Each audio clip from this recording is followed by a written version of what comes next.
Nyasa ukiwa na mamba na radi ndio maarufu.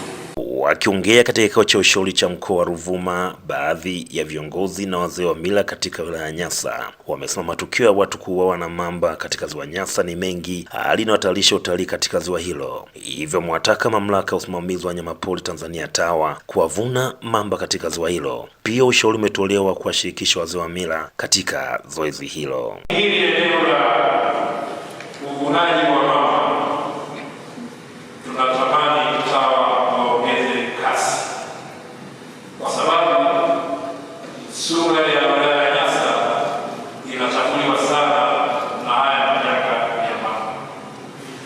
Kwa mfano, kwa kipindi cha mwaka mmoja tumekuwa na matukio 8, na kati ya hayo 8 matano ni vifo, kwamba watu wamepoteza maisha. Kwa hiyo hii hali inachafua taswira nzima za jitihada za serikali za kuimarisha utalii wa wilaya ya Nyasa, lakini tunapoteza maisha ya wanadamu si swala la kutumia mchezo. Kuna ishu ya mila, wazee wa mila mkiwasahau pia inachangia pia. Ni kitu cha kichekesho, lakini siku ukienda kule nakwambia wataalamu mwezi kuelewa, wasomi waliokuwa waelewe yatoro.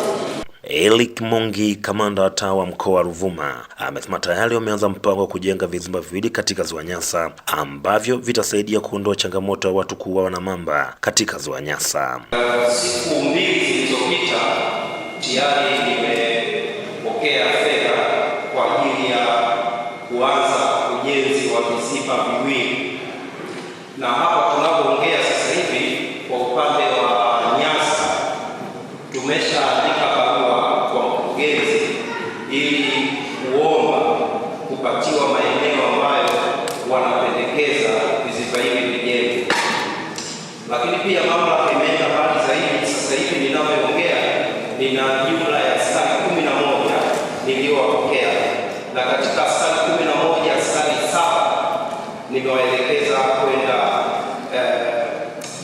Mbinga pamoja na Nyasa. Kwa upande wake, mkuu wa mkoa wa Ruvuma Brigadier Jenerali Ahmed Abbas Ahmed amesema licha ya TAWA kujenga vizimba katika ziwa Nyasa, lakini upo umuhimu wa kuwashirikisha wazee wa mila katika kutatua changamoto ya mamba katika ziwa hilo. Muunganiko wa mila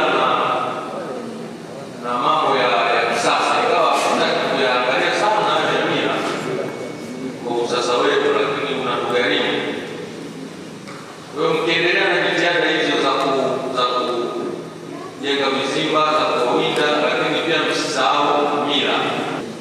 Kwa hiyo sisi tunaendelea kama serikali na mikakati ya ujenzi wa vizimba, lakini pia uvunaji wa mamba, lakini kubwa pia nisisitize msiwasahau wazee wa mila. Hii ni Side TV, Newton Ndenda.